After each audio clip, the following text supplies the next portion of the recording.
Buenas tardes a todos y todas.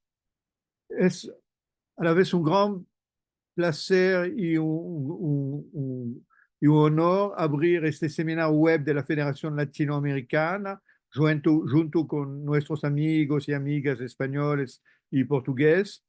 Mais una vez, Flaces demuestra su vitalidad y energía eligiendo un tema que actualmente es menos discutido, la cuestión del deseo sexual. Deseo que, como sabemos, es la base de una actividad sexual libre y sin más limitación que la del deseo. Sin embargo, el deseo suele quedar relegado a un segundo plano en relación con las cuestiones más periféricas de la excitación, el placer, la satisfacción y el bienestar. El tema del deseo es totalmente apropiado para tratar las cuestiones sexológicas a través de un prisma multidisciplinar y no puede reducirse exclusivamente a enfoques psicológicos, educativos o médicos. La necesidad de pensar en el deseo desde una perspectiva multidisciplinar es evidente, así como la necesidad de colaboración entre especialistas de las distintas disciplinas que componen la sinfonía de la sexología y la salud sexual. Y este webinar es el perfecto ejemplo de ese tipo de colaboración. Eh, en la película La Ley del Deseo de Pedro Almodóvar, se nos enseña que el deseo es algo muy duro y a la vez muy humano. Me refiero a la necesidad absoluta de sentirse deseado y al hecho de que en esta ronda del deseo es muy raro que dos deseos se encuentran y se correspondan, lo que constituye una de las grandes tragedias del ser humano.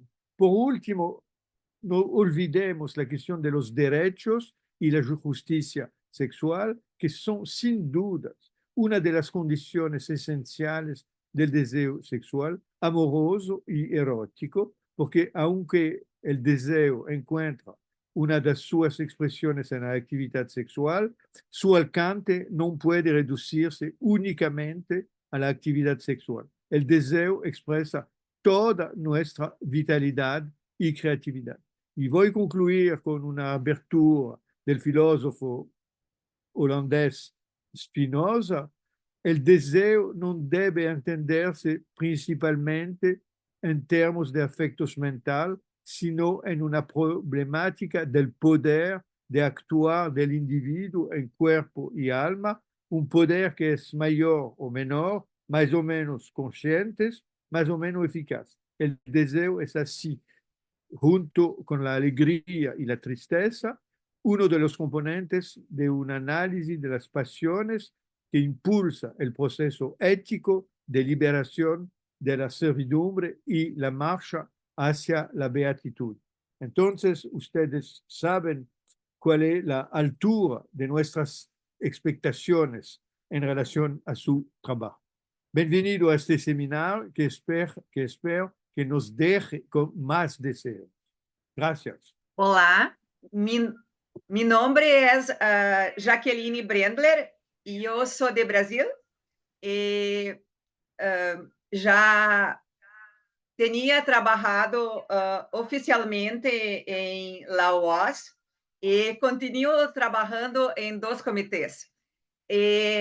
Soy ex-presidente de la FLACES y estoy en la junta directiva y estoy mucho contenta de estar acá con ustedes para la webinar que une junta de OOS y FLACES. Entonces, queridos, hoy el tema es mucho interesante. Hoje o tema é muito interessante, é sobre desejo sexual e o nome de nossa webinar, de nossa discussão hoje é interdisciplinaridade em el desejo sexual em las personas. Então, temos quatro ponentes. todos de Latinoamérica y Felipe, que es el presidente de Flaces de España. Entonces, vamos a abordar varios aspectos del deseo sexual.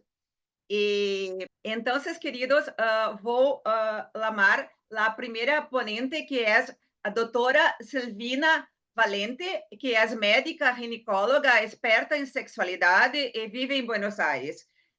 Silvina Valente va a hablar sobre abordaje psicosexual del deseo sexual hipoactivo en la mujer. Sea bem-vinda, Silvina. Ok, ¿se escucha ahí? Sí, y yo estoy escuchando. Perfecto. Bueno, vamos a hablar un poco en esta mesa, que es un honor para mí la invitación para poder estar junto con todos y todas ustedes en esta mesa del deseo, que yo siempre digo para los médicos que nos dedicamos a la sexología desde el área asistencial, que es el gran desafío de la sexología, es poder entender al paciente que consulta por disfunción del deseo o la paciente que consulta por alteraciones de este misterio de la sexología, donde combinan tantos factores orgánicos, emocionales, psicológicos, de la educación, de la historia sexual, de las experiencias sexuales de la persona. Y por eso esta mesa con interdisciplinaridad me parece que es la clave de poder entender y abordar esta problemática. La consulta tan frecuente en el varón, tan frecuente en la mujer, en la pareja, como la pérdida del deseo sexual o el deterioro en el deseo sexual, que ya le decimos el deseo sexual hipoactivo, a veces hay definiciones que hablan de deseo sexual inhibido, que necesariamente tiene que tener un carácter persistente, recurrente, de esta falta de interés, de esta falta de motivación para tomar la iniciativa o para responder a la iniciativa de la pareja, para tener lo que es la actividad sexual. Obviamente esto genera insatisfacción y esto es lo que lo define como disfunción sexual. No es un episodio único de pérdida de deseo, no es un síntoma aislado, sino que es un carácter progresivo, persistente, que ocurre en la persona y esto lo define como una disfunción sexual, que obviamente tiene diferentes aristas, como decía Jacqueline hoy, de las diferentes formas de encarar aspectos biológicos, que es donde yo me quiero centrar y me pidieron que me centrara. Hay aspectos psicoemocionales, psicológicos que lo gobiernan, como estados de depresión, de ansiedad, del estrés, historias a veces de abuso, de trauma, de alguna marca del punto de vista del desarrollo psicosexual, y obviamente alteraciones diádicas de la pareja, del vínculo, que se expresan obviamente en lo que es el deseo sexual inhibido. Hay factores sociales, culturales que vamos a ir desarrollando en la mesa de hoy, pero esencialmente desde el punto de vista biológico y médico, que es donde me pidieron que me centrara, tenemos que hablar, cuando hablamos del deseo sexual, factores biológicos, hablar de la salud hormonal de la persona. El deseo está gobernado por hormonas y ahí tenemos obviamente la vedette, o en primer lugar lo que es la testosterona, tanto en el varón como en la mujer, con modelos circulares, con modelos lineales, donde la testosterona tiene que ver con lo que es lo motivacional en cuanto a la actitud de la respuesta sexual. La testosterona, que tiene mucho que ver el deterioro o el exceso, el abuso muchas veces de testosterona en el uso, por ejemplo, de gimnasio, del fisicoculturismo, de la cultura a la imagen y de la cultura a la masa muscular, que a veces juega en contra y deteriora enormemente la inhibición del eje hipotálamo hipófiso gonadal a nivel hormonal, que lleve al deterioro de un deseo sexual y de un nivel hormonal de las hormonas sexuales. Tenemos que hablar también de los niveles de estrógenos, tenemos que hablar a nivel hormonales de otras situaciones como la insulina, como alteraciones de la glándula tiroidea que pueden llegar a afectar el deseo y la motivación sexual, pero la enfermedad crónica en sí, cualquiera de ellas, ¿no? El gran enemigo de la sexualidad, por ejemplo, la diabetes, con su repercusión en la macroangiopatía, en la microangiopatía, en la disautonomía diabética, que va a afectar todas las áreas de la respuesta sexual, tanto del varón como de la mujer, y la primera o inicial, que es el deseo. Las enfermedades crónicas en sí mismas provocan deterioro del deseo sexual por los síntomas que provocan. Hablamos de cardiopatías, de alteraciones metabólicas. Deteriora el deseo sexual por la medicación que hay que tomar para poder lidiar con la medicación, y aparece en todo lo que es el deseo sexual hipoactivo inducido por sustancias o inducido por fármacos. Y en tercer lugar, provoca deterioro por el impacto emocional de sentirse enfermo, de sentirse que hay una alteración en su cuerpo, la probabilidad desde los síntomas hasta la probabilidad de la muerte, la enfermedad crónica, que obviamente va a deteriorar la exposición al placer y muchas veces hay ajustes que hay que poder hacer desde el punto de vista psicoemocional.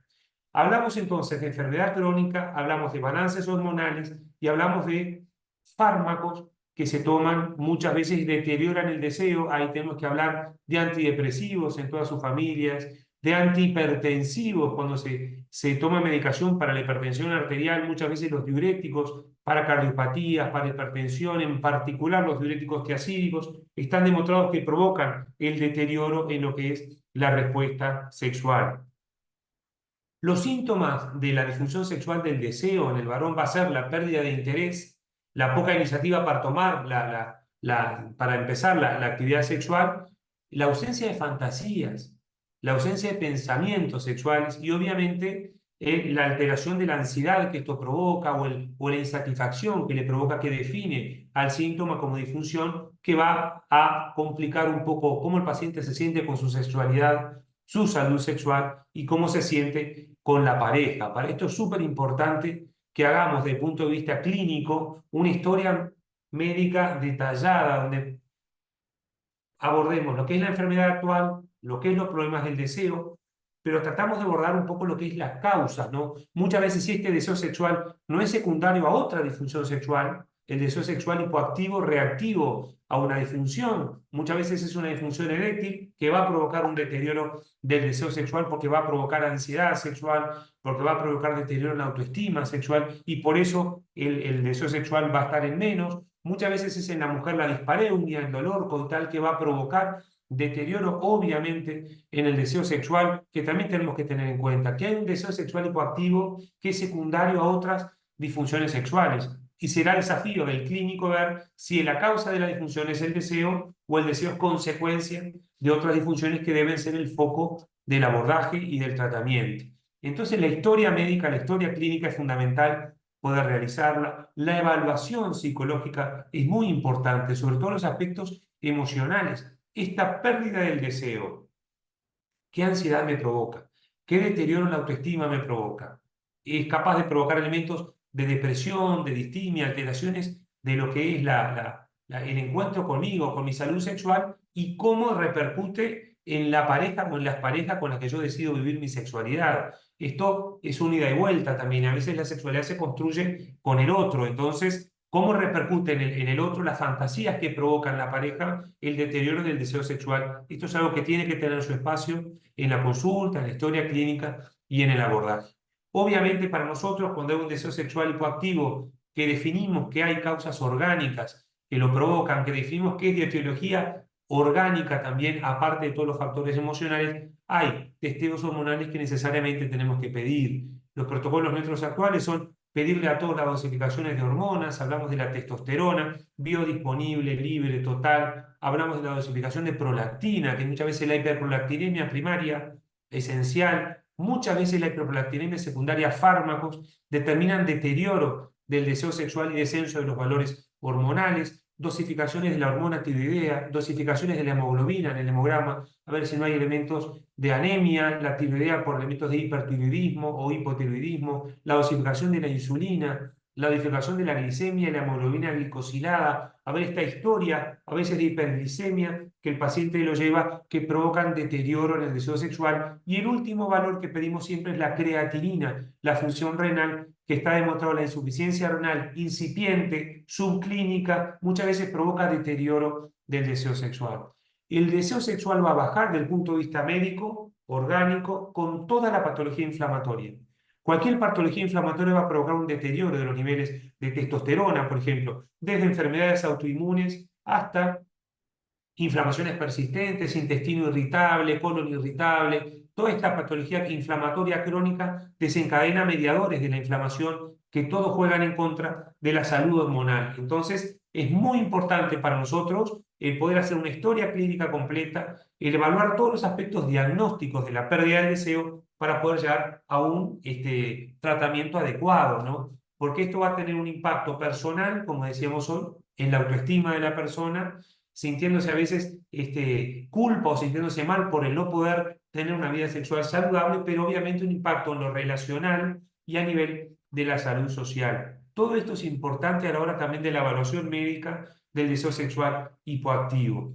Enfermedades médicas, crónicas, que atentan contra la sexualidad, todas las que den dolor, todas las que provoquen fatiga, van a provocar deterioro del deseo. Obviamente, la más incapacitante para muchas veces para la sexualidad es la artritis, la artrosis, el dolor articular, que va a provocar cambios desde los mediadores de la inflamación, que va a provocar deterioro del deseo, un impacto directo a nivel de la salud hormonal, el dolor crónico deteriora las hormonas del placer, deteriora las hormonas del bienestar. El dolor crónico nos provoca elementos depresivos también, que también repercuten contra el deseo. Y por otro lado, por los síntomas propios. Y muchas veces en consulta evaluamos desde las posturas que el paciente puede tener desde el punto de vista sexual para no desencadenar el dolor. En una artrosis de cadera, en una lumbalgia, en una artrosis de rodilla, se trabaja mucho desde el punto de vista clínico con la patología dolorosa, pero especialmente el encare del dolor, el dolor crónico junto con lo que es el deseo sexual, ¿no?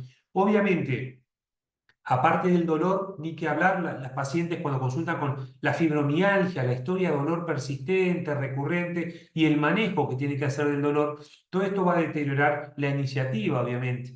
También dijimos los cambios hormonales, hablamos de la menopausia, hablamos del hipogonadismo en el varón, hablamos de la diabetes, la alteración tiroidea, pero también en cuanto a la medicación de la enfermedad crónica disminuye el deseo sexual, lo que decíamos, deseo sexual hipoactivo desencadenado por fármacos crónicos. Hablamos de antihipertensivos, hablamos de antidepresivos, hablamos de cualquier droga en la quimioterapia, que usamos lo que es la oncosexología, el abordaje desde hoy por hoy, muchos cánceres que son enfermedades crónicas, no son patología mortal, entonces es poder lidiar con los efectos secundarios de la medicación, que todo esto va a deteriorar el deseo sexual y obviamente la enfermedad neurológica, lo neurodegenerativo, el Parkinson, el deterioro cognitivo, la esclerosis múltiple, son todas patologías orgánicas que van a tener un deterioro. Por el impacto psicológico, depresión, ansiedad, los cambios en la imagen corporal que van a afectar notablemente lo que es la autoestima, muchas veces la patología orgánica que lleva alteraciones del peso, la persona que sube o baja de peso muy rápido, también los cambios en la autoestima sexual que tenemos que ver para poder lidiar contra esto que es la salud sexual, ¿no? Dijimos, en primer lugar, el gran enemigo del deseo en cuanto a las enfermedades crónicas, la diabetes, dentro de las enfermedades metabólicas. En segundo lugar, lo que es lo cardiovascular. Y en tercer lugar, la patología oncológica, la oncosexología, ya sea por tratamientos quirúrgicos, quimio, radio, o el impacto emocional en la persona y en la pareja de haber tenido una enfermedad oncológica que deteriora notablemente el deseo sexual cuando se sabe todos los beneficios que tiene el poder seguir con una sexualidad saludable a la hora de tener una enfermedad crónica, para la respuesta al tratamiento, para el manejo de la depresión, para el manejo de la ansiedad, como resulta muy beneficioso poder seguir con una vida sexual saludable. Todos estos son un poco lo que yo he venido diciendo, el esquema de las enfermedades crónicas del deseo sexual hipoactivo, de la etiología orgánica, y tenemos que hablar, y no podemos no hablar, del protagonismo de la testosterona, sobre todo en el varón, donde el profesor Sitzman ya decía cómo se van ganando síntomas en función del descenso de la testosterona. Si empezamos con un nivel de testosterona menor de 70, testosterona total, que va a venir el deterioro de la libido como el primer síntoma del descenso de testosterona.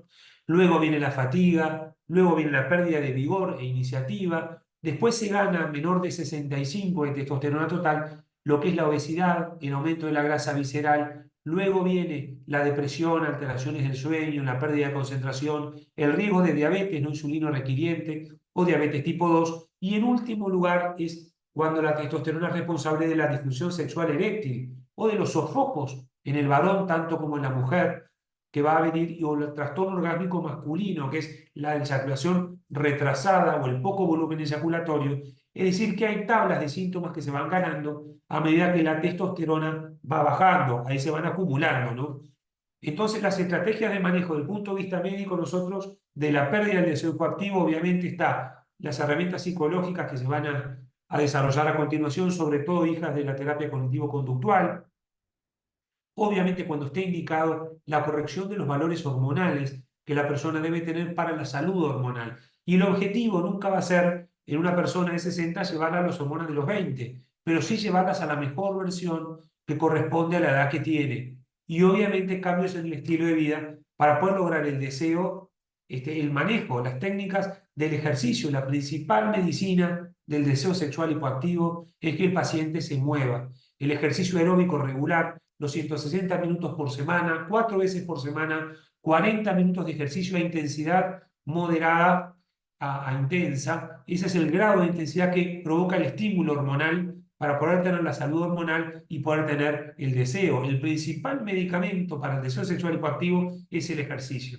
Después vendremos a hablar del sueño, hablaremos de las técnicas del manejo del estrés y el sex mindfulness. Tenemos que ponerlo como estrategia también muy activa para mejorar la salud hormonal y mejorar el deseo. Y obviamente después los medicamentos que tengamos que hacer específicamente para la enfermedad crónica y para la mejoría del deseo. Pero obviamente el gran desafío del paciente que consulta por un deseo hipoactivo es el poder verlo en su conjunto. Por eso es tan fundamental la mesa de hoy, desde diferentes disciplinas, poder entender lo que es el deseo sexual hipoactivo. Este es el gran desafío que tenemos, ¿no? Es una condición compleja, es un motivo de consulta muy frecuente, pero hay que tenemos que abordar los aspectos orgánicos, los aspectos hormonales, los aspectos farmacológicos y todo lo psicoemocional que va a poder de que nos llevan a tener que entender a lo que es la patología del deseo.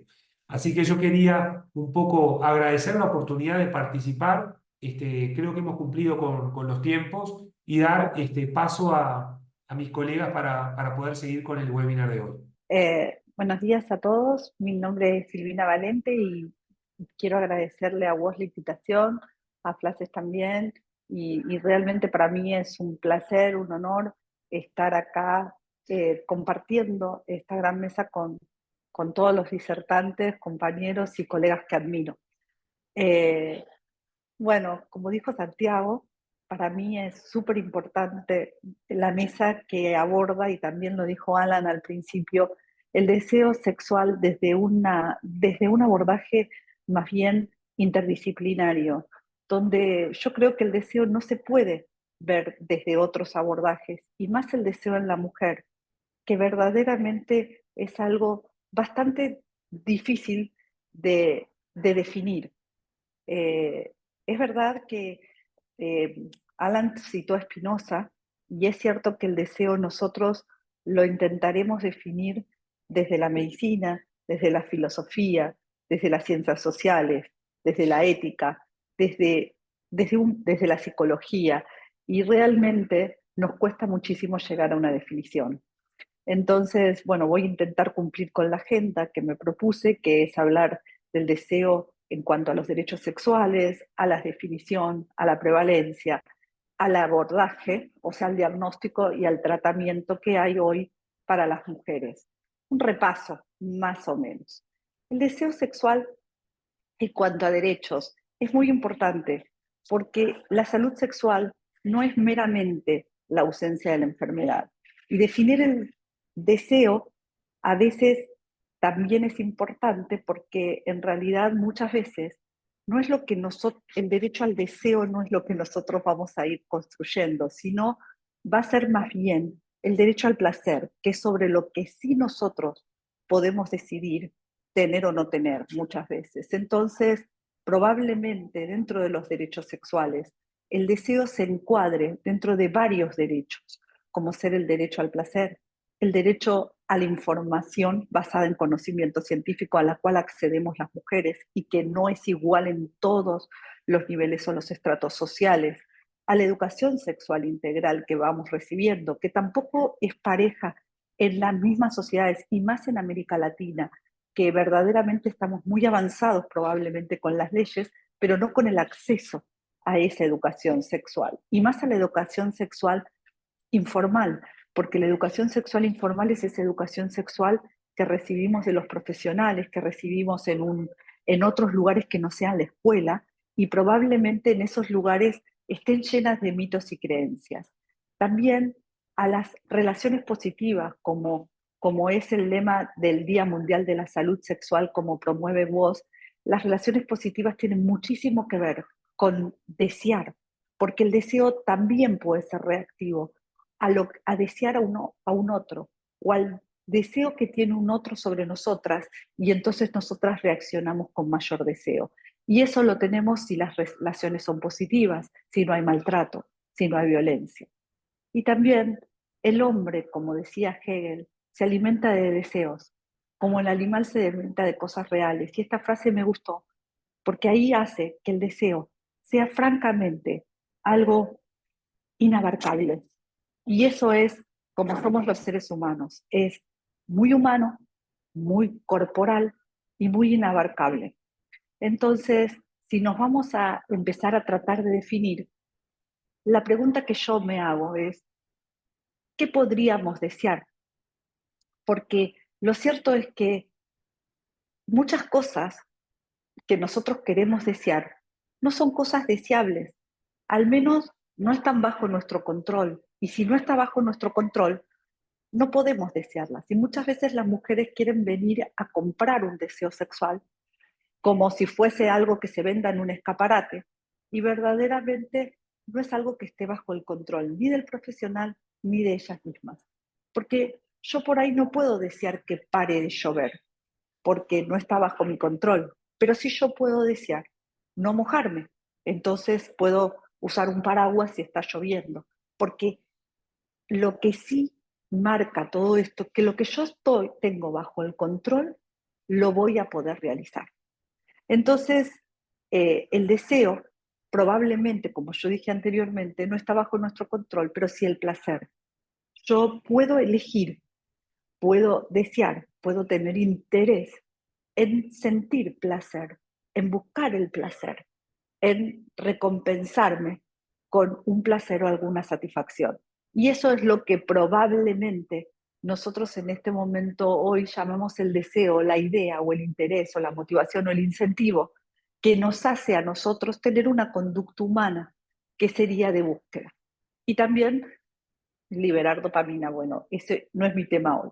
El deseo real nos acerca a una satisfacción, mientras que el deseo ideal nos acerca a una frustración y nos aleja de la satisfacción. Y muchas veces las mujeres queremos construir un deseo ideal. Y ese deseo ideal es un deseo que compramos probablemente de la educación sexual, como yo digo, informalísima, que sería la pornografía. Y esta información sexual que nos hace comprar un tipo de deseo, un tipo de sexualidad, un tipo de patrón, que el deseo es solamente de iniciación de personas jóvenes, que es realmente fuerte. Y no siempre estamos predispuestos a hacer eso. Y no siempre estamos deseando eso. Por ahí deseamos ternura, por ahí deseamos un momento de intimidad, por ahí deseamos un momento placentero que lo podemos lograr con actividades corporales o no. Y por eso tan importante es el lema de este año, que son las relaciones positivas, porque muchas veces lo que deseamos es estar con alguien que nos trate bien y que nosotros podamos tratarlo bien y que sea confortable. También es importante que socialmente y personalmente enjuiciamos muchas veces el deseo.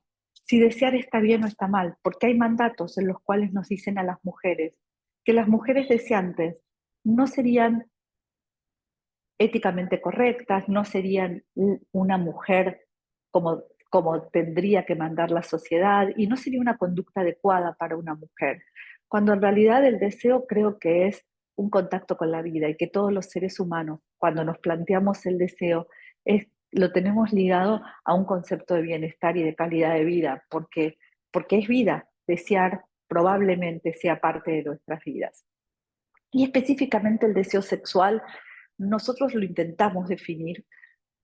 Voy a traer alguna definición, pero ustedes saben que, como yo dije, es inabarcable, o sea que es como para bajar una línea, para ponernos de acuerdo probablemente. Sabemos que es un sentimiento subjetivo, que puede ser desencadenado por estímulos internos o externos y que generalmente se va a tratar de un equilibrio entre los estímulos internos y externos y va a generar probablemente una respuesta visible que va a ser una conducta probablemente sexual positiva o inhibida. Puede inclinar a las personas hacia otra persona o puede realmente alejarla de las otras personas. Porque si yo tengo deseo sexual, me puedo acercar a alguien que me gusta, que me atrae, o probablemente me puedo alejar. A veces no nos alejamos solamente porque no deseamos, sino a veces nos alejamos por vergüenza, por miedos y por un montón de constructos sociales que nos hacen a las personas alejarnos aunque deseemos estar.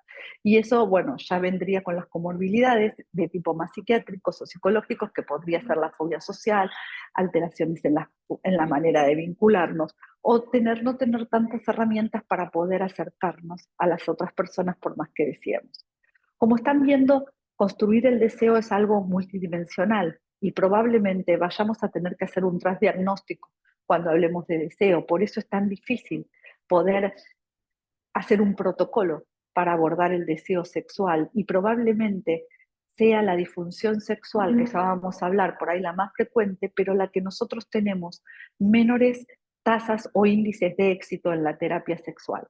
Y probablemente cuanto más farmacológica la queramos hacer, menos índices de éxito vayamos a tener, porque el deseo lo tenemos que abordar de forma multidimensional. En las mujeres particularmente va a estar ligado a conceptos relacionales, vinculares y contextuales. No es lo mismo el deseo que vamos a tener nosotros acá en Latinoamérica que lo que van a tener en África, que lo que van a tener en Asia, que lo que van a tener en otros continentes o en Europa, porque el concepto de la cultura, cómo vamos construyendo nuestro deseo a lo largo de la vida, tiene mucho que ver con nuestros mandatos, con las culturas, con nuestras creencias y con las cosas que también no sabemos que son nuestros valores, y ya lo vamos a hablar al final. El deseo sexual no solo se usa para obtener placer, sino también se usa para construir cercanía, para construir a veces poder en una relación y para construir la misma relación y también para, para relajarnos, porque cuando nosotros deseamos, muchas veces estamos en lo contrario de lo que vendrían a ser las expectativas si tenemos un deseo real. Y entonces muchas veces el deseo va a estar iniciado por ese tiempo de ocio, de relajación y guiado por el sistema parasimpático, ¿no es cierto? El de la empatía, el del acercamiento, el de la conexión. Si vamos más profundamente a lo que es la sexología, definir el deseo sexual hipoactivo, o sea, ya no estamos definiendo el deseo, sino la falta de deseo, y cuándo esa falta de deseo construiría una disfunción sexual, un trastorno sexual. A mí me gusta el consenso que se hizo en el 2016 de la ISCWSH, la sociedad que habla de la sexualidad de las mujeres.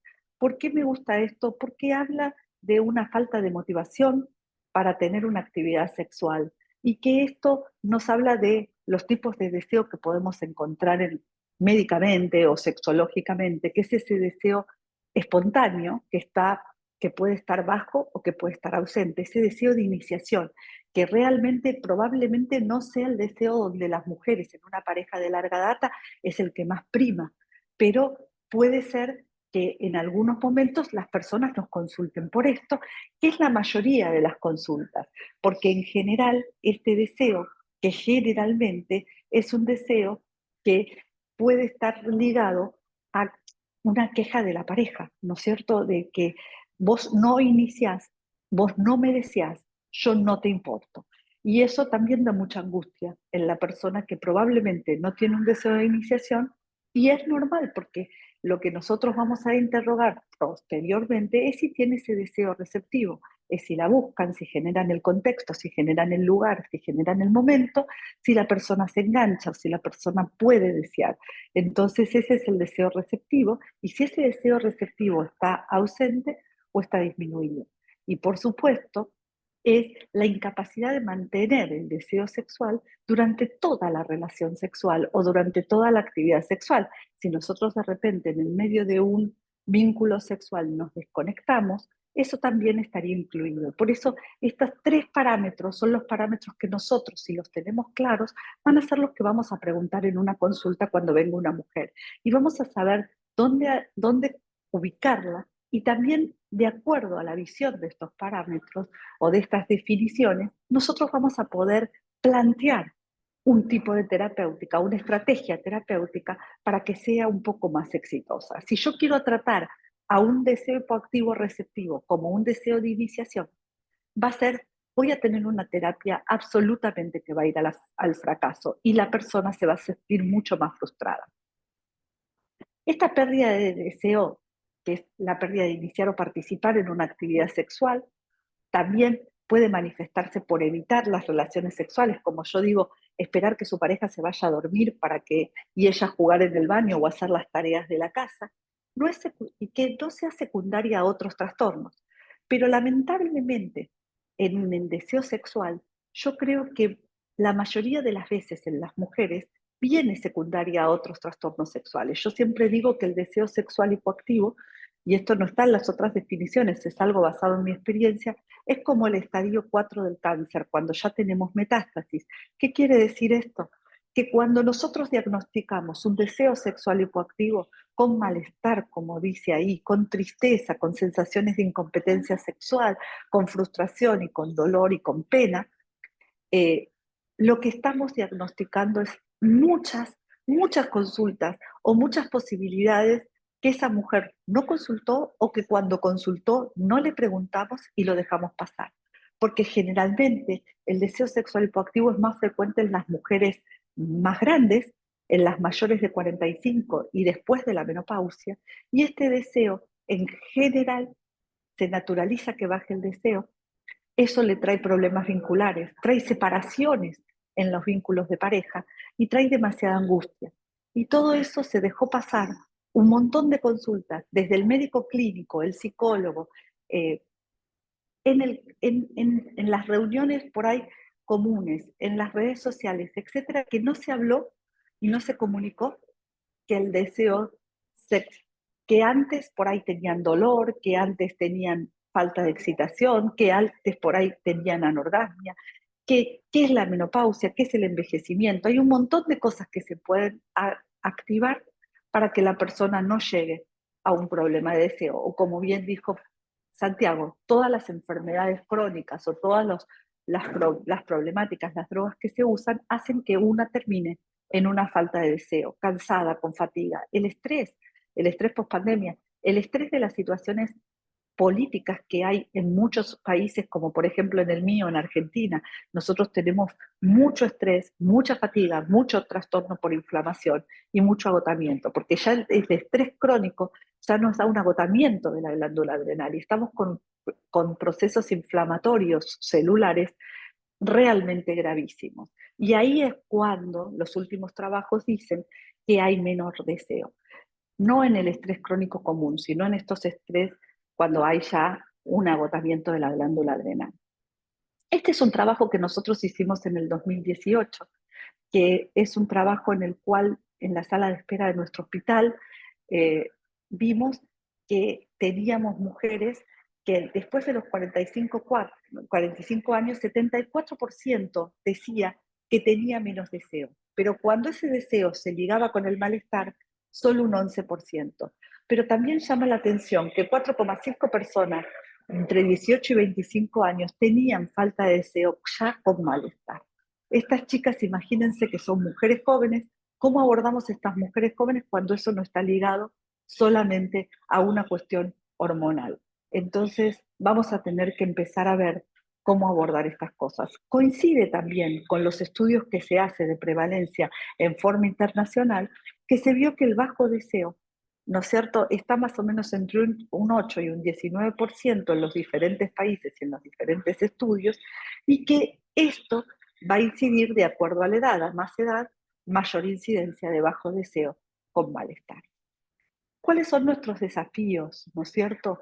Es que esta alta prevalencia de deseo sexual hipoactivo, o de deseo sexual bajo y no tanta de deseo sexual hipoactivo, es que nos falta una definición desde el término médico, una definición que nos va a complicar el tratamiento. Por eso yo creo que muchas veces los trabajos científicos hay que leer qué definición tomaron de deseo para ver cuál es la población y cuál es la prevalencia, porque de acuerdo a la definición va a ser la prevalencia y van a ser los números. Y así también van a ser las adecuadas opciones terapéuticas, como dije desde la definición que di, de acuerdo al tipo de deseo bajo que tenga. Entonces, para tener en cuenta, podemos tener deseos bajos primarios o secundarios, que sean de toda la vida o que sean debidos a algún evento de vida que se haya producido, que muy bien los describió Santiago, generales o situacionales, o sea, nunca tengo deseo o no tengo en determinadas situaciones. Si tengo problemas físicos o si tomo algunos fármacos, que no voy a reiterar todo lo que dijo Santiago, y si esto fue abrupto de un día para el otro o fue gradual. Entonces yo voy a tener que evaluar todos los factores contextuales, los factores de pareja, los factores sociales, los factores personales, y voy a tener que ver si está combinado con otro trastorno, que muchas veces viene combinado con otro trastorno. Entonces a mí me gusta la imagen de la cebolla para hablar de la multidimensionalidad, de los factores biopsicosociales y muchos más, ¿no es cierto?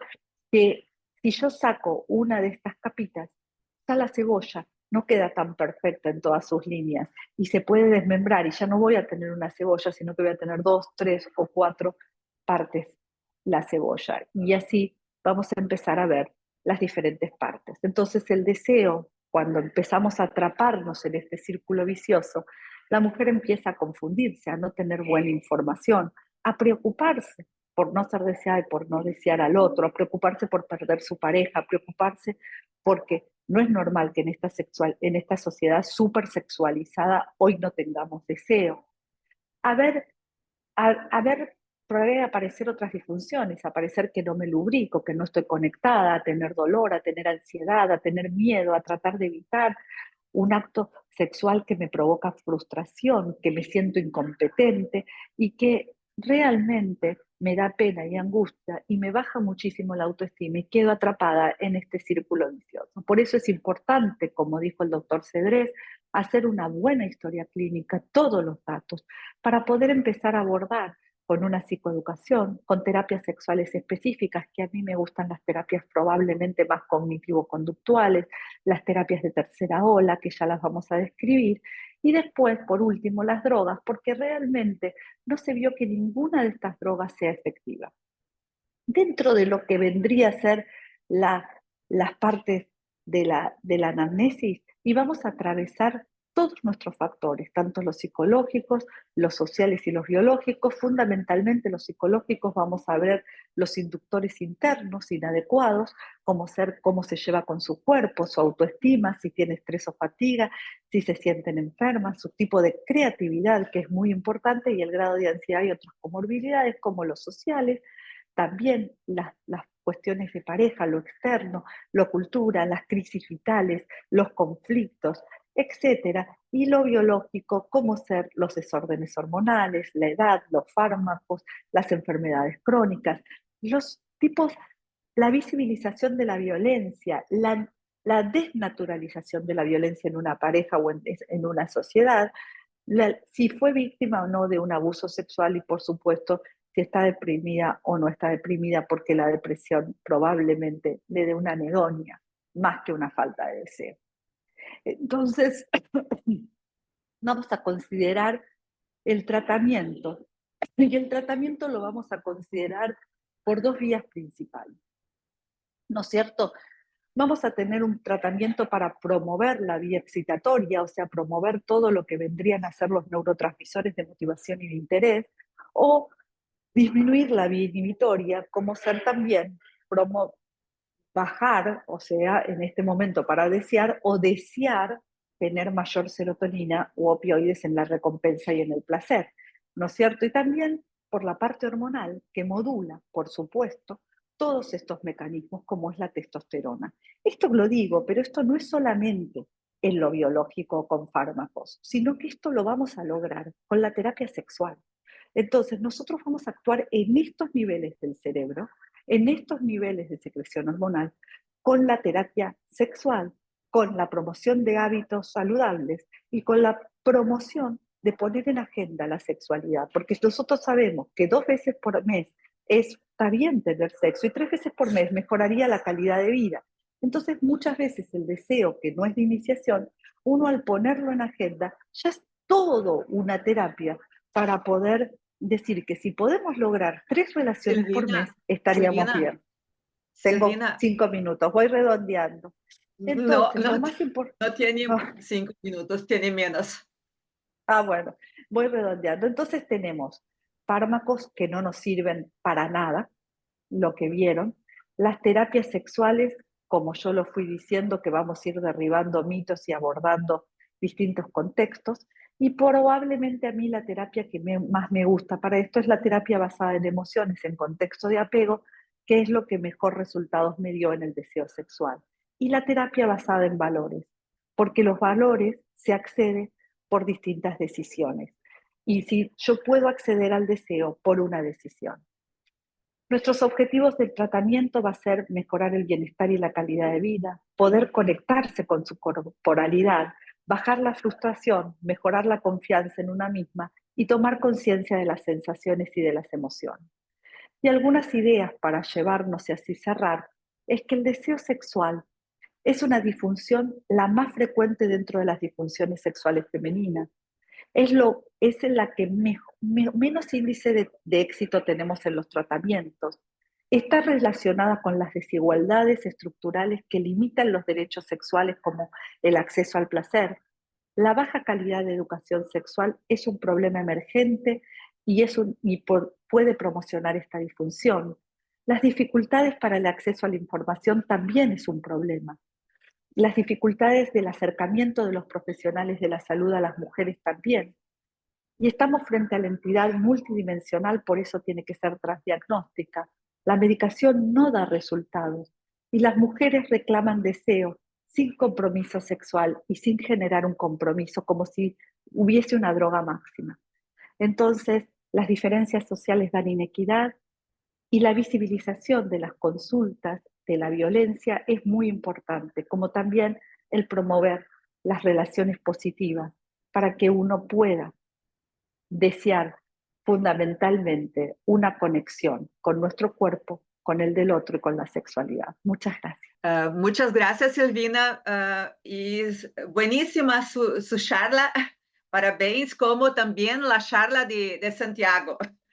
Entonces, agora vou fazer solicitação para que Felipe Hurtado Murillo, que é o presidente de FLACES, empiece su charla, que tiene como nombre El deseo sexual en mujeres sobreviventes de la mutilación genital feminina.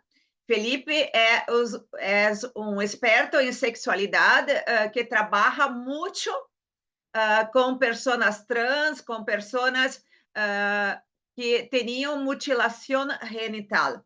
Então, Felipe, é tudo contigo agora. Muchas gracias, Jacqueline, doctora Jacqueline Brendler, y muchas gracias a mis colegas y compañeros que me han precedido y a Verónica que continuará después. Buenos días y buenas tardes según el país. Good morning, good afternoon. Las diapositivas las hemos preparado en inglés y en español y recuerdo también que en la barra baja del Zoom pueden elegir el subtítulo del idioma deseado. Voy a seguir con el deseo sexual de las mujeres, en este caso, de las que han sobrevivido a prácticas ancestrales derivadas del patriarcado y que han sido mutiladas genitalmente. Y vamos a ver cómo este hecho, que afecta a millones de mujeres, afecta al deseo sexual y a toda la sexualidad en general. Y finalmente centraré desde el título del simposio, que es el cómo abordar y mejorar el deseo sexual desde la interdisciplinaridad. Bien. Primero vamos a definir la mutilación genital y nos vamos a basar en la definición de la Organización Mundial de la Salud. Son todos los procedimientos que alteran o lesionan los órganos genitales femeninos de forma intencionada, sin finalidad terapéutica, y no aportan ningún beneficio a la salud de las mujeres, sino que las perjudica de forma variada. La mutilación genital constituye una violación de los derechos humanos de las mujeres, porque afecta a la seguridad, a la integridad física, a la salud psicológica, al derecho a la vida y al derecho a no ser sometida a torturas, tratos crueles, inhumanos o degradantes. En cuanto a las causas, la etiología de la mutilación genital femenina responde a un conjunto de factores culturales, religiosos, sociales y comunitarios. Y su práctica tiende a perpetuarse por la presión social y por adaptarse a lo que se ha venido haciendo tradicionalmente, como he comentado. Es una cuestión de coherencia de grupo y supone un requisito ineludible para poder casarse, para conseguir una determinada posición social o simplemente para ser aceptada en la comunidad. ¿Quién la hace? La hacen personas con funciones importantes dentro de su comunidad, como son parteras tradicionales sin titulación, curanderas, cortadoras o circuncisoras tradicionales o ancianas de la comunidad. ¿Dónde se hace? En el domicilio de la niña o de quien la realiza, en el bosque o en el desierto, en una cabaña apartada o en patios traseros en zonas rurales. Cuando se hace en zonas urbanas, se suele acompañar de tambores y ruidos fuertes para que no se escuchen los gritos de las niñas. ¿Cómo curan las heridas? Las cubren con polvo antiséptico o ungüentos hecho con hierbas, ceniza, estiércol, leche y huevo. Y para coser o cerrar se usa pelo de caballo, hilo de pescar, fibras vegetales, alambres o espinas de acacia. La cicatrización tarda de 7 a 40 días, manteniendo las piernas atadas, como vemos en la imagen de la izquierda, y aisladas en el lugar donde se practicó o en zonas apartadas de la comunidad. En cuanto a los tipos de mutilación genital, el tipo, la edad y la manera en que se realiza varía dependiendo de diversos factores.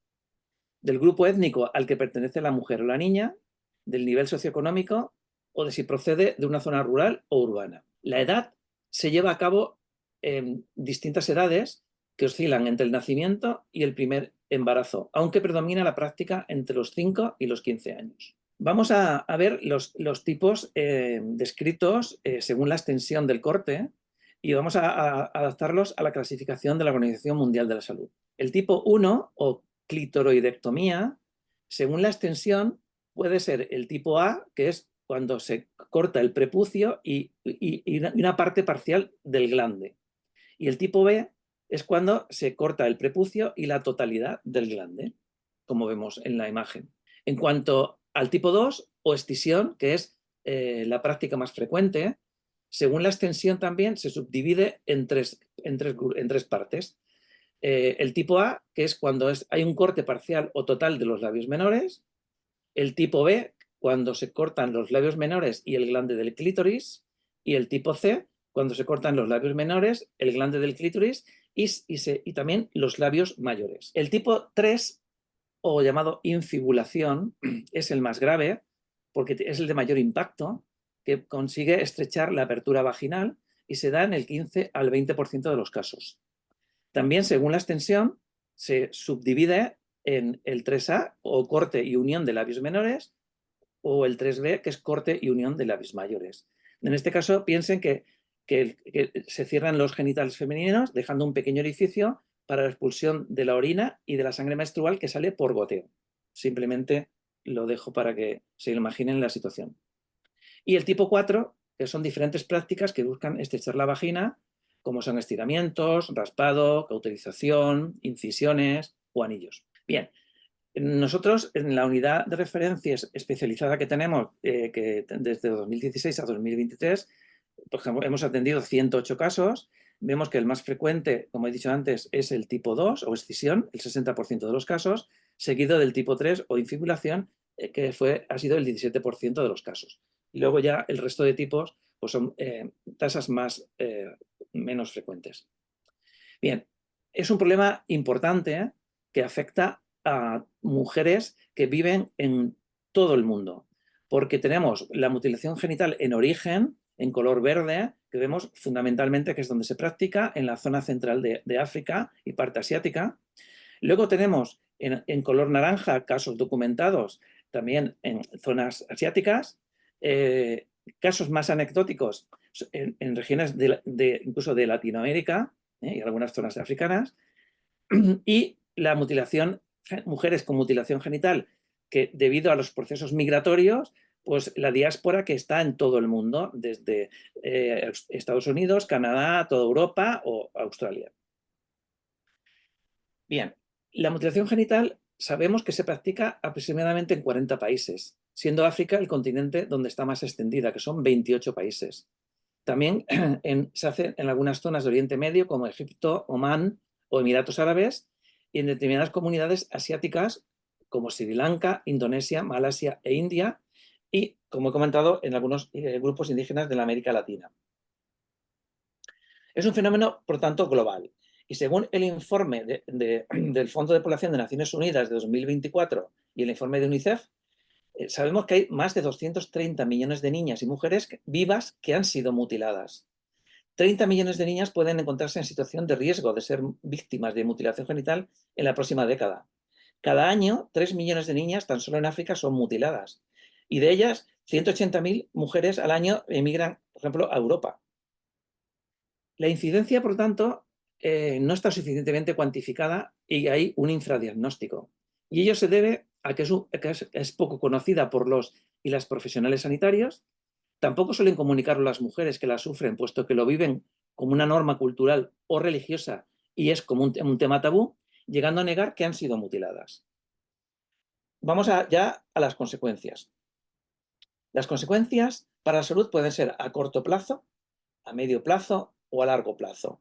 En la mayor parte de los casos, tanto las personas que la practican como las víctimas y las familias desconocen la relación entre la mutilación genital y las consecuencias para la salud a medio y largo plazo. Porque las inmediatas están claras, como es el dolor intenso, hemorragia, estado de shock, consecuencias psicológicas e incluso la muerte.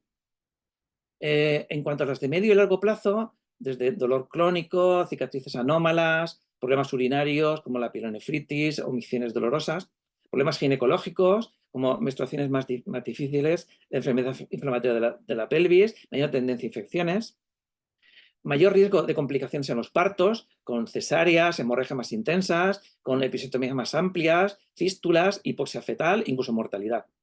Y los problemas sexuales, los cuales me voy a centrar ahora después, como afectación en el dolor, en el deseo sexual, la aversión al sexo y los trastornos psicológicos que se asocian, como es el estrés postraumático, la depresión, la ansiedad o la baja autoestima.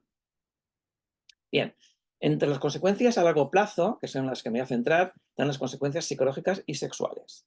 Pero que además de la mutilación, se añaden factores de vulnerabilidad. Uno, porque muchas niñas están sometidas todavía a matrimonios concertados, muchas veces en edad infantil. Esto genera que en muchas ocasiones puedan, para evitar ese matrimonio, migrar para evitar ese tipo de situación que no desean. En aquellos casos que sí que se las casan, acaban sufriendo violencia de género, física, psicológica y sexual. Y si migran para evitar el casamiento o para evitar la violencia, a veces en su vida, hasta que llegan a los lugares de destino, sufren situaciones de trata. Por lo tanto, se añaden factores que añaden sufrimiento.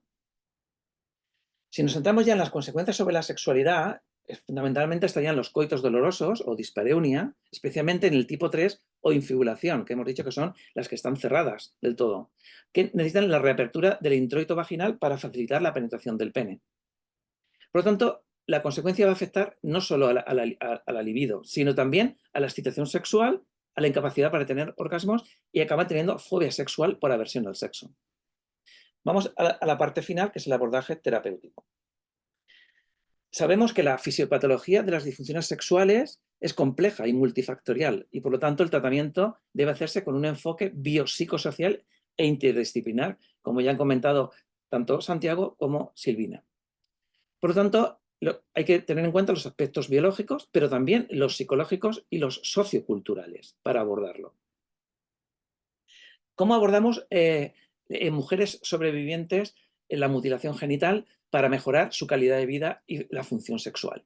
Pues lo atendemos desde una unidad especializada de referencia que es multidisciplinar, con profesionales desde la obstetricia y ginecología, matronas, anestesia, psicología, sexología, enfermería y trabajo social. Una vez confirmado el caso y valorada la adherencia de la mujer al tratamiento de ese abordaje terapéutico con cirugía reconstructiva, se hace una intervención en una unidad de cirugía sin ingreso. Tenemos dentro de ese abordaje global, por un lado, el abordaje psicosexual, donde primero se valora la adherencia a la reconstrucción, se valora el apoyo del entorno familiar y de la mujer mutilada, se harían luego las terapias de mantenimiento con la mitigación del tabú, la atención a su salud sexual y reproductiva, también a su salud mental y todas las consecuencias que he comentado, y luego, una vez hecha la cirugía reconstructiva en quienes la soliciten, se atendería a la respuesta sexual postquirúrgica. En la parte ginecológica sería bajo consentimiento informado y el preoperatorio anestésico y el tratamiento de las complicaciones previas, todo lo que es el abordaje ginecológico. Por lo tanto, ese abordaje en la parte psicosexual sería la psicoterapia para todas esas consecuencias que hemos hablado en salud mental, la terapia sexual pre y postquirúrgica, y en las mujeres que no se quieren intervenir sería simplemente terapia sexual, pero también terapia de pareja, porque muchas veces siguen teniendo parejas con mucho conflicto, incluso con violencia, y un seguimiento posterior. Y la parte ginecológica, la cirugía reconstructiva y el seguimiento. Por ir acabando, para el tratamiento de las disfunciones sexuales en mujeres con mutilación genital, se precisa una valoración específica de cada mujer, orientada a una atención integral, que puede incluir apoyo psicológico, terapia sexual, fisioterapia y en ocasiones cirugía reconstructiva. Los profesionales deben hablar sobre sexualidad y promoción del bienestar sexual en mujeres y niñas con mutilación genital, sin poner el foco solamente en los genitales, sino que se debe de ampliar a toda la sexualidad, a la imagen corporal y a la autoestima, como la mejor manera de promover el bienestar sexual, evitando mensajes... Felipe, 2 minutos, Ya acabo. minutos. Me queda una diapositiva. Que evoquen vergüenza corporal, evitando eso, o sentimientos de pérdida de la capacidad sexual. Y la última diapositiva, la terapia sexual sabemos que tiene resultados satisfactorios para mejorar la función sexual en mujeres con mutilación genital, bien como tratamiento único o bien como tratamiento complementario de los tratamientos quirúrgicos y no quirúrgicos. Es muy importante tener un equipo multidisciplinar que debería incluir ginecología obstetricia, urología, sexología, fisioterapia y especialistas en salud mental. Muchas gracias por la atención y quedamos para las preguntas si las hubiera finalmente. Dejo de compartir pantalla. Muchas gracias, Felipe. Buenísima su charla. Gracias. Como de los ponentes anteriores. Entonces, agora temos doutora Verônica Delgado, que é médica cirurgiana e é experta em educação sexual e sexologia clínica e vive em México. Então, temos uma grande contribuição porque também tem a especialidade de psiquiatria. Então, Verônica tinha muitas particularidades interessantes em sua formação e vai falar com nós sobre o desejo sexual em pessoas com transtorno mental e o uso de psicofármacos. Seja bienvenida, Verónica. Muchas gracias, Jackie. Me da mucho gusto estar aquí con todas, con todos ustedes. También agradezco la invitación. Y pues lo que me corresponde platicar ahora, el día de hoy, es justamente pues lo que tiene que ver con el deseo sexual en personas con trastorno mental y o uso de psicofármacos. Voy a tratar de platicarles más bien la íntima relación que hay en estos dos trastornos, en sus causas, en sus manifestaciones, en la interdireccionalidad que hay en ambos. Me parece importante primero entender qué es la enfermedad mental. Y de acuerdo con la clasificación internacional de enfermedades, pues tiene lógica, la enfermedad mental se puede manifestar con trastornos mentales, se puede manifestar con trastornos del comportamiento y también con trastornos del neurodesarrollo, que básicamente corresponde a los problemas que se presentan en la infancia, desde la infancia. y pues se manifiestan a través de síndromes. Otra característica que tiene la enfermedad mental que son alteraciones clínicamente significativas. ¿Esto qué quiere decir? Pues quiere decir que pues, se van a alterar diferentes niveles, como son el nivel de la cognición, nivel cognitivo, la regulación emocional y también la función conductual, o sea, toda la conducta, cómo expresamos la salud o la enfermedad.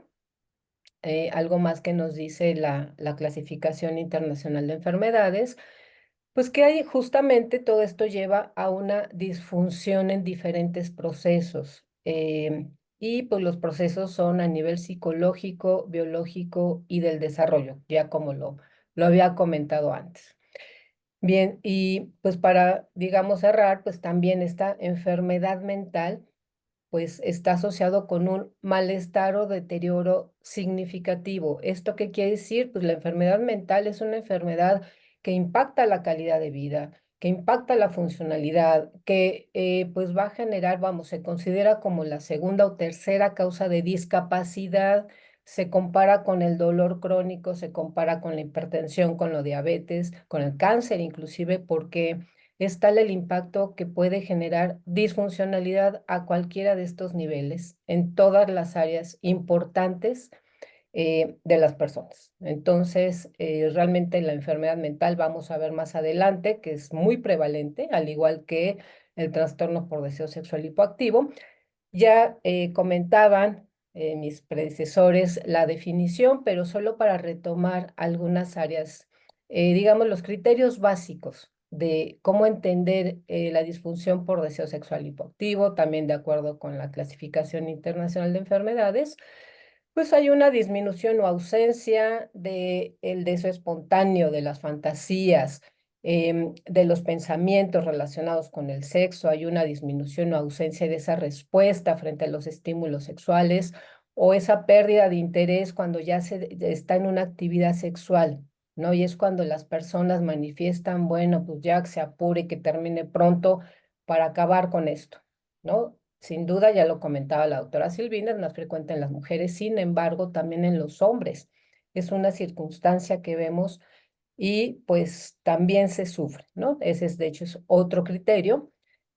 Debe de estar presente de manera persistente, recurrente. El CIE-11 no nos pone tiempo, a diferencia de el DSM, que sí nos dice que debe estar en el 75% de las ocasiones que se tienen relaciones sexuales. Y pues así como la enfermedad mental, pues va a generar un malestar o un distrés, vamos, un malestar significativo en la persona que lo sufre, pero no solamente la persona que lo sufre, tanto la disfunción, el deseo sexual, también los trastornos mentales, no solamente quien tiene un problema, lo va a sufrir las personas que están también alrededor de ella, ¿no? Supongamos quien vive en pareja. Es una, digamos, circunstancia complicada. Y pues aquí podemos empezar a ver cómo está esta íntima relación entre lo que es la disfunción por deseo sexual, los trastornos mentales, porque las manifestaciones pues van a presentarse a diferentes niveles, así como ya habíamos comentado, a nivel cognitivo, la regulación emocional, la función conductual, el hecho de decir es que tengo que hacer algo que no quiero, que no deseo, que no me gusta, pero hay que hacerlo, y más en la condición femenina que está esta presión social de tener que asumir cierto rol de complacer. En este caso, a la pareja masculina, por ejemplo, la conducta de evitar. Entonces, vemos que sí hay síntomas a diferentes niveles que se comparten. Bien, ahora vamos a hablar algo de las prevalencias. Ya se habló de la disfunción en el deseo sexual. Yo me voy a enfocar básicamente en la enfermedad mental. De acuerdo con la OMS, los trastornos mentales, pues digo, tiene sentido, pues está presente en todo, están presentes en todo el mundo. Y ya también se mencionó, va a depender mucho de factores biopsicosociales, la genética, el estilo de vida, las condiciones sociales, etcétera. Y una de cada 8 personas viven con algún trastorno mental y esto es muchísimo. Si vemos en el chat cuántas personas estamos conectadas, ya nada más podríamos sacar alguna algunas cuentas, ¿no? Las enfermedades mentales son mucho más frecuentes en las mujeres, aquí ya estamos en el terreno del género, en comparación con los hombres. Y pues obviamente va a depender cuál de ellas. Hay algunos problemas que son ciertamente más prevalentes en hombres, pero a nivel general, hablando de enfermedad mental, las mujeres pues sí somos más vulnerables a presentar alguna de ellas. ¿Cuáles son las enfermedades mentales más frecuentes reportadas en este reporte de la OMS? También trastornos de ansiedad es el número 1 de causa de consulta a nivel de consultorio particular, trastorno depresivo, trastorno bipolar. Bueno, aquí ustedes pueden leerlo, no lo voy a leer yo, pero son las condiciones más prevalentes que vemos. Y después de la pandemia y del aislamiento a causa de la pandemia del COVID, vemos cómo muchas de ellas, algunas cifras, realmente son alarmantes. O sea, los trastornos de ansiedad son sumamente frecuentes, así como todos los demás, la depresión, en fin, los trastornos por consumo de sustancias. Lo que ocurre es que no se visibilizan, no lo dimensionamos, no lo cuestionamos, no lo atendemos. Y pues las condiciones de vida, la parte genética, lo que ya platicábamos, pues es lo que hace que estas cifras se mantengan. Aquí les presento esta gráfica, que también me parece fundamental, sobre todo si nos vamos por los países, cuál es la prevalencia anual de los trastornos mentales. Pues Estados Unidos se reporta como en primer lugar, México, que es el país donde yo vivo, es el 9.2 y así podemos ir viendo todos los demás. Son enfermedades prevalentes. Así como ocurre con los problemas sexuales, poco diagnosticados y con algunas dificultades para poder dar un tratamiento a toda la población. Aquí en esta distribución, también por edad, si vemos esta línea, la morada, que tiene que ver con todas las trastornos mentales o enfermedades mentales, pues nuevamente vamos a este punto de la prevalencia, es muy alto, y pues aquí ya va dividido por los más frecuentes, ¿no? Los trastornos de ansiedad, el afecto por consumo de sustancias. Van disminuyendo, de acuerdo con este reporte, conforme avanza la edad. Sin embargo, sigue una cifra alarmante. Ahora, ¿cómo relacionar esto con el deseo sexual hipoactivo, ¿no? Con la disfunción del deseo sexual hipoactivo?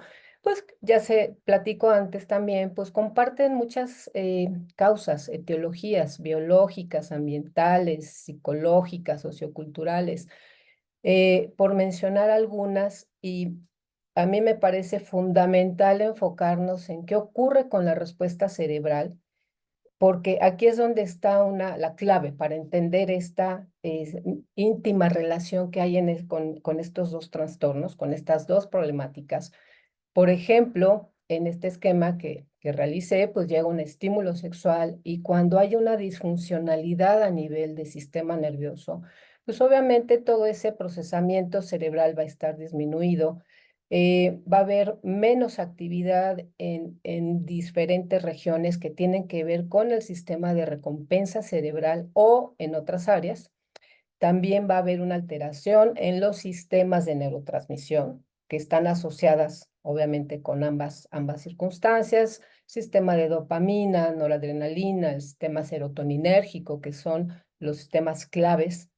Y esto se traduce en una pérdida de interés. Y esta pérdida de interés es un punto central, obviamente, en el trastorno o en la disfunción por deseo sexual hipoactivo, y también en algunas enfermedades mentales como son el trastorno depresivo. Ahora, bueno, tomo este esquema de la propuesta de la doctora Clayton para entender nuevamente desde la parte neurofisiológica, ¿no? Esto, insisto, nos ayuda mucho a entender. Verónica, 5 minutos.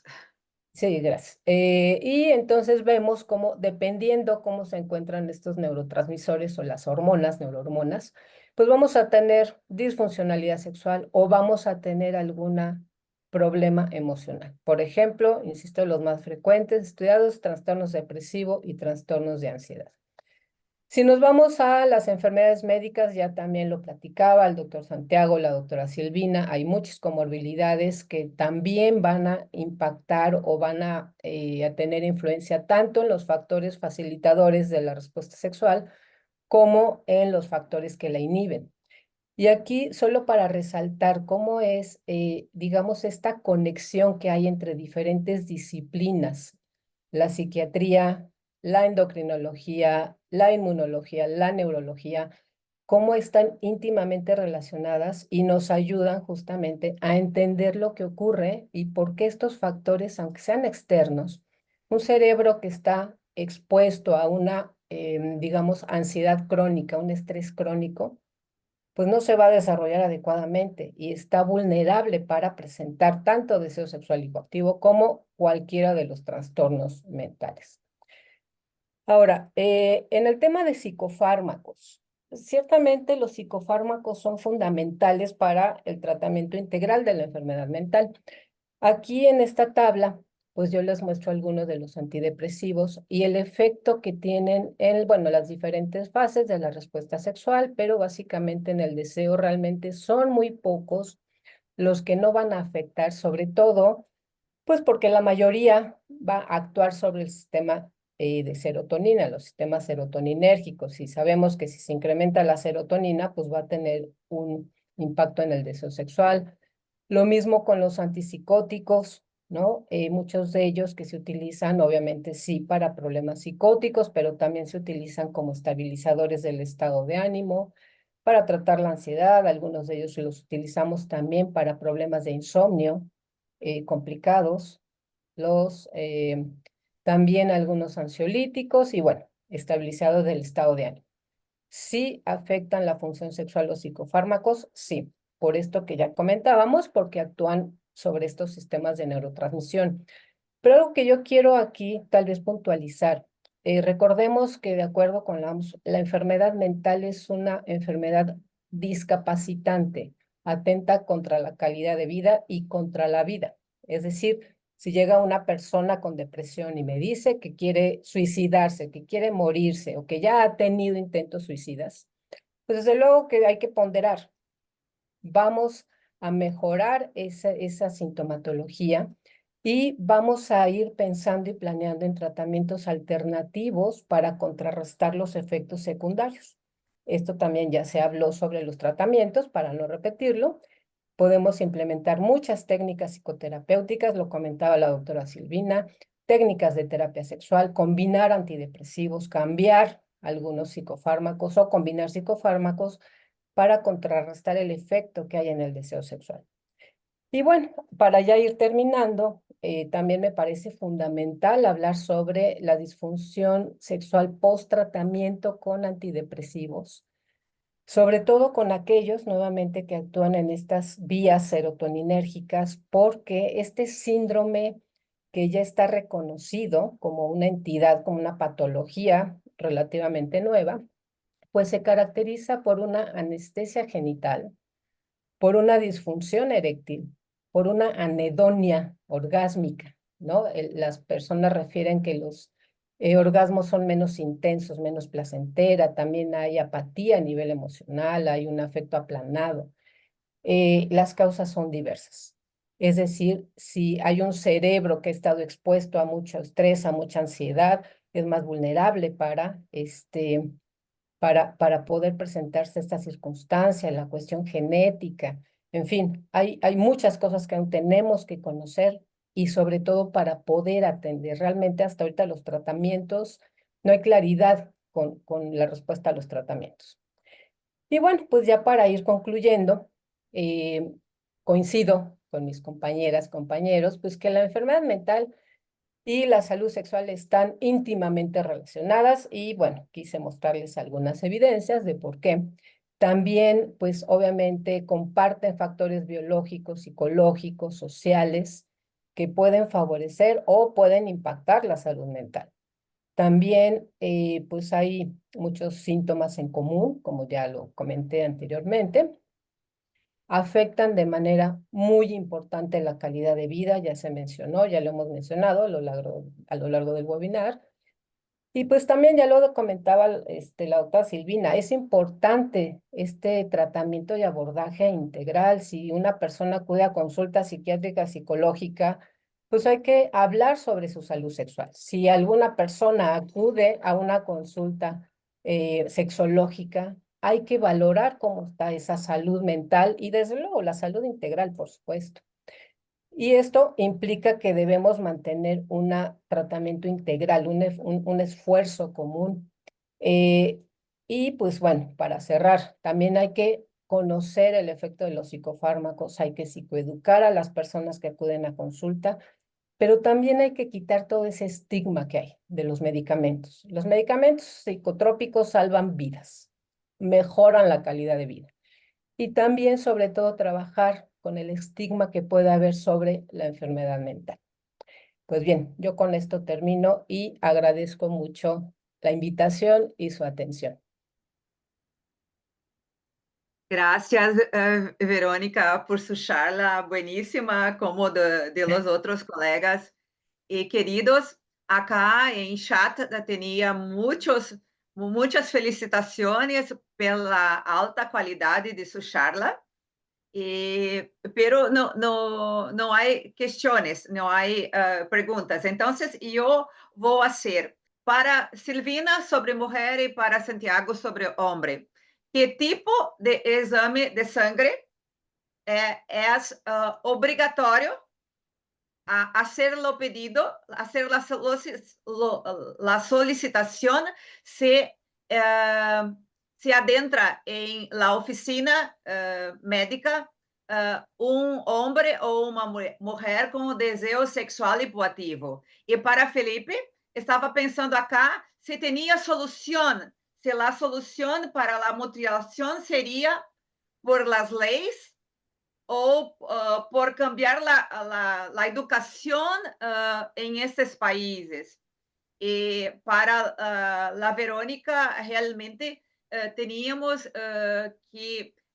ela es un ejemplo de un abordaje integral, porque tenía los aspectos psiquiátricos que podría hablar con su paciente y también los aspectos de... porque es una cirujana, entonces entiende mucho de las enfermedades físicas. Entonces, o que, además de la historia clínica, sería importante para los sexólogos conocerem sobre saúde, interferências de saúde mental e baixo desejo sexual hipoativo. Para sexólogos, a Verônica habla, porque acá temos muitos sexólogos. Então, o que seria mais importante ter em mente para o sexólogo? Então, não sei quem le gusta começar primeiro, hace pergunta para todos. Yo empiezo. Entonces teníamos que hablar un poquito, cada uno un poquito. Un poquito. Muy bien, nosotros la paraclínica que usamos en el paciente, en el varón, me pediste que hablara del varón, un poco es orientada también al examen físico que vemos. Nosotros en un paciente que presumimos un deterioro de la testosterona, hacemos siempre un examen genital, a ver si tenemos alteraciones de cómo son los testículos, si hay elementos de atrofia de punto de vista testicular y gonadal que expliquen. Los testículos son la fábrica de la testosterona en el varón adulto, entonces buscamos ver si hay algún elemento para hacer una paraclínica un poquito más dirigida. Siempre el examen físico del paciente buscamos el bocio, la palpación de la tiroides, buscamos elementos de ginecomastia a nivel del examen físico, el elemento de la glándula mamaria, buscamos elementos de hipohipertiroidismo, la lengua, la macroglosia, elementos de anemia, las cejas, si están despapiladas o no, las manos, si tienen las arrugas palmares o no, como elementos también de hipotiroidismo, como elementos de alteraciones de la testosterona. Si es paciente alcoholista, le buscamos la rinofimia, la hipertrofia parotídea, los elementos de alcoholismo crónico,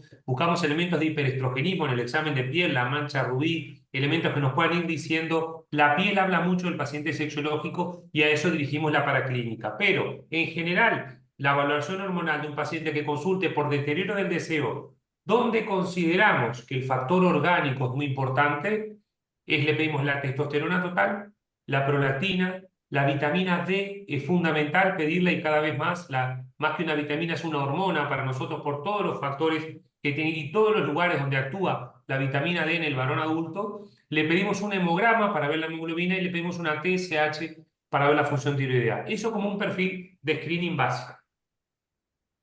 Silvina.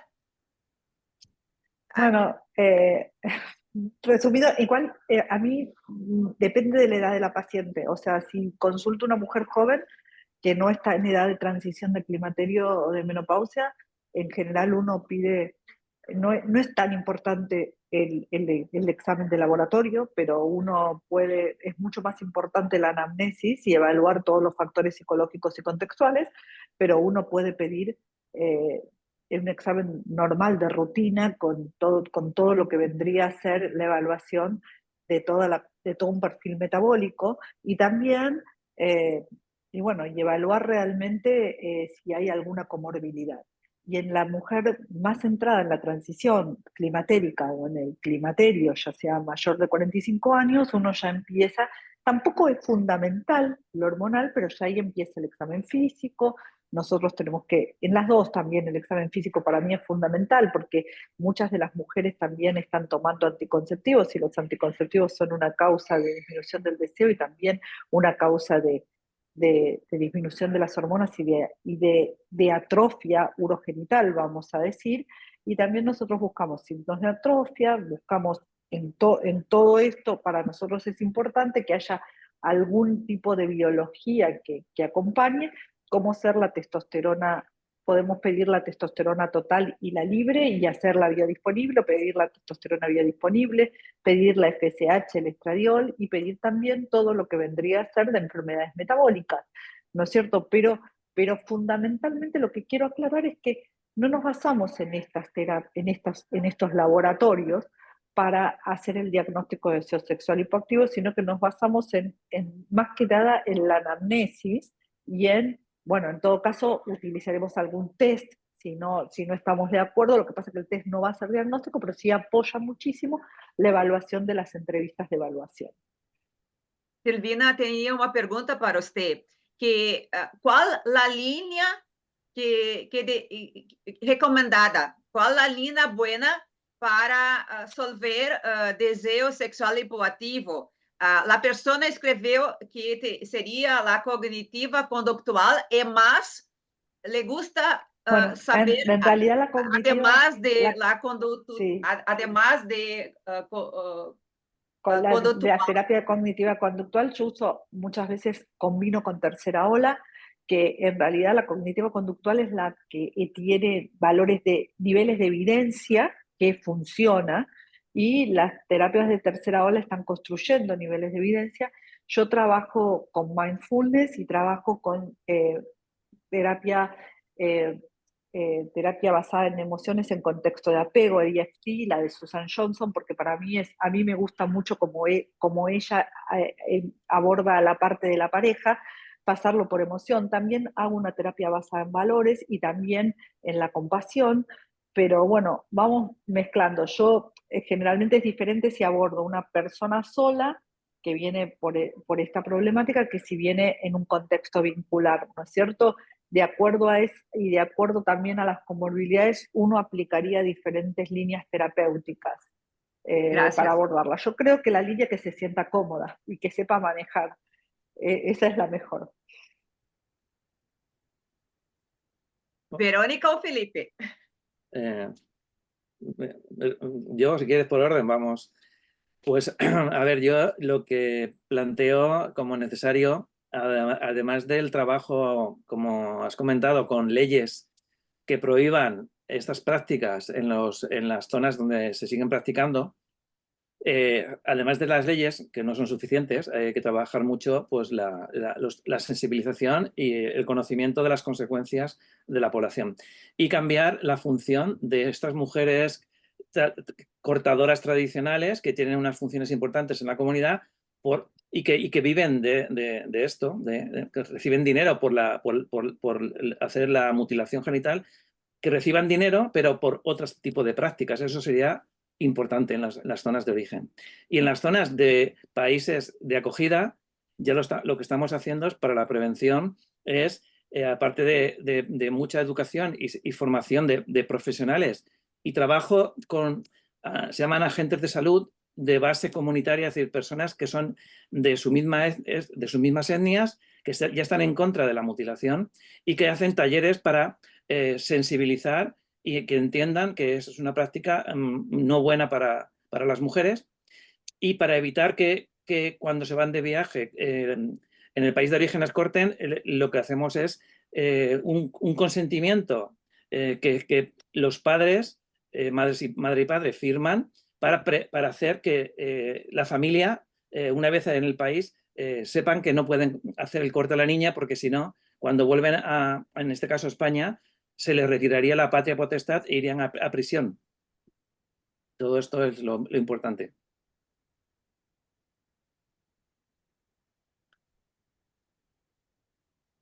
Verónica.